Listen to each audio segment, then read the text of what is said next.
There's a set of spells that haunt my nightmares as the perpetual forever DM in my group. A set so terrifying and overwhelming that it sends chills down my spine even just mentioning their names. They're like my own personal Voldemort. Something I've always been very consistent about in my time as a dungeon master is that I don't really believe in banning spells or really anything at all at my table. Though I can understand how this can be very effective at handling outliers or things that we might find problematic in the game, to me it just doesn't really sit right. That's not meant to disparage people that do ban certain game elements at their table, provided the proper discussion is had beforehand and everything is effectively communicated to your players and you've all arrived at a table-wide agreement. I see no problem with it really. For me though, I derive so much of my fun from one of my players finding a spell or something else that they think sounds epic, bringing it to the game and unleashing it upon an encounter, even if it ends up completely decimating what I had in mind. In that moment, that player and the party get to feel so powerful and creative and smart, and that's what keeps me entertained. And then I just become aware of a new tool in their arsenal, so I love it. Now of course, as if the title wasn't enough of a giveaway, the spells that I'm talking about are the 6 Conjure spells. Conjure Animals, Conjure Celestial, Conjure Elemental, Conjure Fae, Conjure Minor Elementals, and Conjure Woodland Beings. These 6 spells have been completely redesigned in the most recent One D&D playtest document, Unearthed Arcana 8. And I don't mean like, oh, they've had their range adjusted a little bit, or now it doesn't have a somatic component. No. These spells bear essentially no resemblance to their 2014 counterparts, other than their name and the general theme of what they're doing. And man, is that a good thing. I'm currently trying to reach a goal of 5,000 subscribers by the end of the year, and I'm less than 50 away from 4,000, so if you'd like to help me hit some new milestones, a sub to the channel would really mean a lot. Thank you. Before we get into what the new version of these spells are, I think it's important to talk about the 2014 versions, what they did to make them literal nightmare fuel, why these changes are here, and why these changes are actually incredible. The host of Conjure spells in 5th edition has been the bane of many dungeon masters for the better part of a decade now, and the main reason is very clear. They can be incredibly difficult to manage and can massively bog down play. As far as I'm concerned at least, the power of each spell is largely inconsequential, though not completely irrelevant to the discussion, because the problems that they create stem from their actual design, rather than whether they're too strong or weak or whatever. Conjure Animals is kind of the poster child for the problem that these spells create, since it's the first one that you'd encounter as your group levels up. Conjure Woodland Beings is specifically the one that has haunted me the most, but they mainly function in the same way and cause the same issues, so we'll just use Conjure Animals to go over everything. The 5e version of Conjure Animals is a 3rd level spell available to druids and rangers. It costs 1 action to cast, has a range of 60 feet, and requires concentration for up to 1 hour. What the spell actually lets you do though is summon up to 8 beasts depending on their challenge rating. You can have 1 beast of CR2, 2 beasts of CR1, 4 beasts of CR1 half, or 8 beasts of CR1 quarter. You roll initiative for the beasts as a group, and they each get their own individual turns. If you haven't seen the spell in action, you can probably already figure out where this is going. You can also upcast a spell at 2 level increments. At 5th level, you can summon twice as many beasts of each CR, at 7th level you can summon 3 times as many, and at 9th you can summon 4 times as many. Before we get into the more obvious and more Twitch-inducing issues with the spell, the first thing to discuss is the heavy reliance on monster stat blocks. This is largely the same issue that I took with the 5e version of Wildshape when I was, and still definitely am, heavily advocating for the use of templates in that feature, and was kind of expecting it to come to the Conjure spells too, but spoilers, the solution that they came up with is actually way better. So what's wrong with stat blocks then? Firstly, there's just a lot of them. Yes, the spell provides you with a list of suggested beasts that a player can use, but even there, they suggest 74 different creatures of various challenge ratings. Pouring through 74 different stat blocks is such an unnecessarily onerous task to put on a player who might be brand new and have no idea what they're looking at, but also for a DM who's supposed to have the creature stat blocks to find and provide them to you. It seems like the implication here was just for the player to decide strictly by name and then have the DM give them that stat block for the session, but that also seems equally ridiculous. The spell requires you to prepare such an unhealthy amount of information, and not just that, have it available to use at a moment's notice and know which creatures you're going to be looking to summon.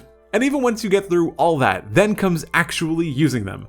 Firstly, the obvious problem, as I alluded to earlier, is that in most scenarios, it's just better to use the 8 creatures of CR 1/4, and the reason really just boils down to action economy. If you know you aren't in a fight with a spellcaster who has access to large AoE spells, summoning 8 creatures to fight on your behalf can just be crippling. That's 8 additional actions that your party gets on each round, provided that they're staying alive, and those 8 actions aren't inconsequential either. They can be absolutely brutal. Let's take a look at a quick example. Let's say you decided to just summon the 1 CR2 beast and you chose the giant boar. It's got an AC of 12 and 42 hit points. It's not too shabby, it's got a +5 to hit and deals an average damage of 10. It's not great, but it does also have the charge feature, so provided that it can work, that's a nice extra 7 damage. Let's assume that it does work every single time.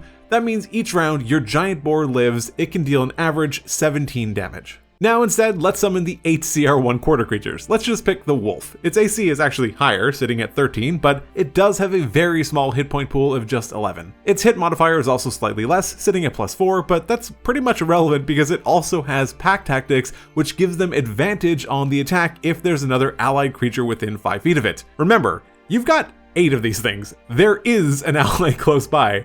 When it hits though, it also deals an average damage of 7 and even has the potential to knock a creature prone, but let's just ignore that for now. 8 creatures hitting for an average damage of 7 per turn is 56 damage each round that these things live. That's almost 4 times more than the CR2 creature. All of this combined with the fact that you can pretty effectively box any creature in and heavily restrict their movement with these makes this spell just debilitating in many circumstances. If you have even a remotely favorable initiative order, this can completely end most encounters at lower levels.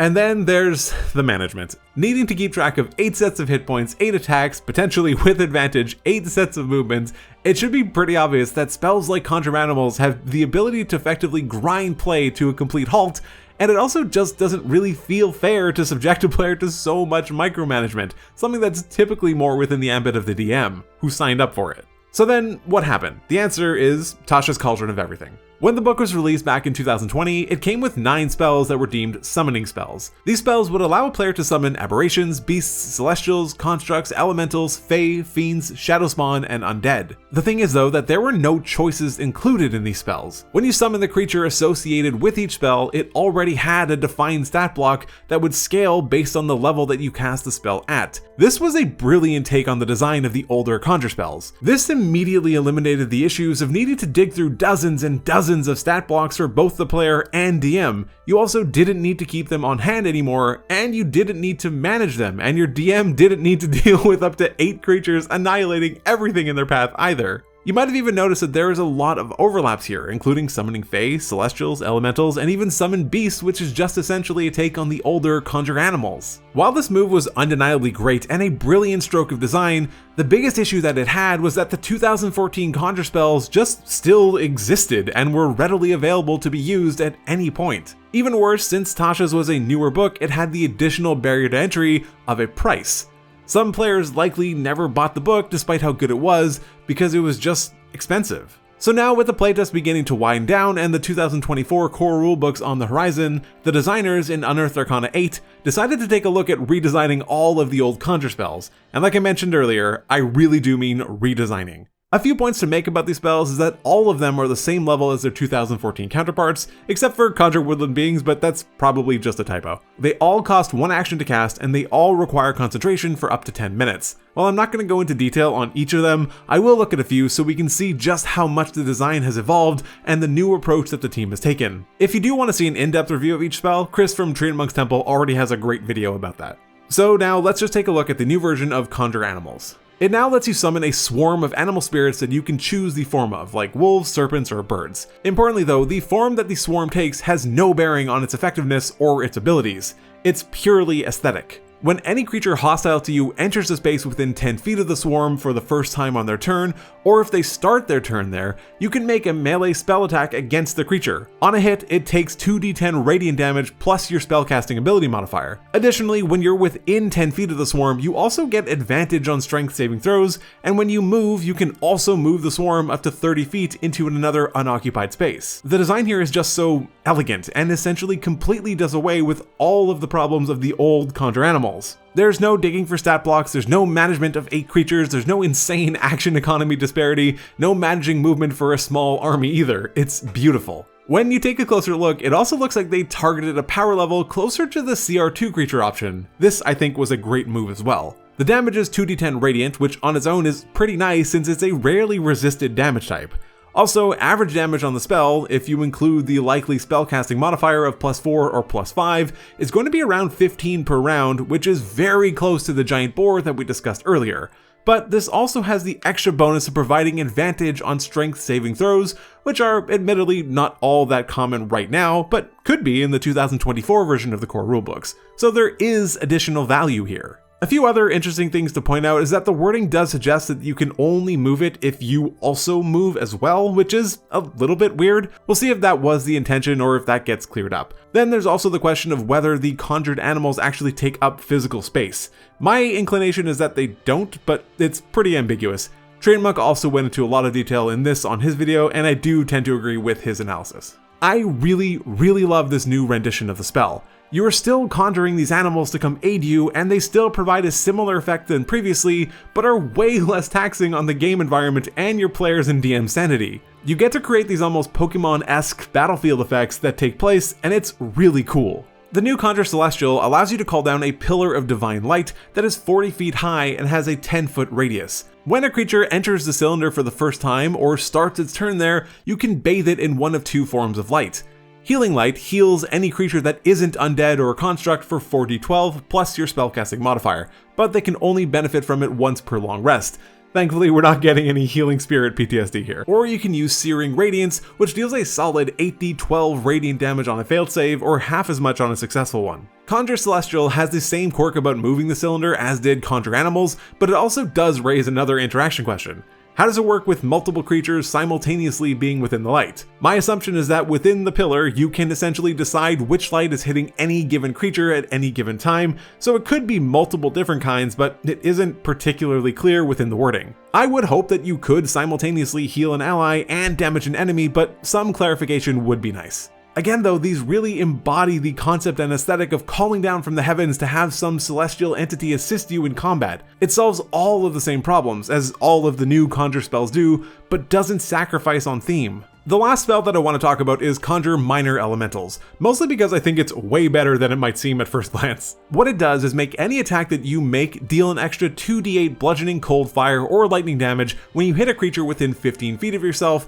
and also creates some difficult terrain around you. The part that's easy to miss here is that it works with any attack that you make. It's not once per round or on your first attack, it's any attack that you make as long as this spell is active. This stacks incredibly well with features like extra attack on something like a Bladesinger Wizard, which will essentially give you an extra 4d8 damage on a turn on top of your normal damage, and you conveniently already have access to extra attack by the time that you get this spell. Conjure Minor Elementals also even works with opportunity attacks as well, which makes it even better. Upcasting this spell is actually pretty insane too. Not only does the difficult terrain it creates also increase in radius, but the damage increases by 2d8 for each level above 4th. Remember, this spell applies to multiple attacks, so if you attack twice, even if you just upcast this at 5th level, you're getting an extra 8d8 damage on top of your regular attacks, 4d8 per attack, plus any potential opportunity attacks. This is like Spirit Shroud, but on steroids. It's amazing.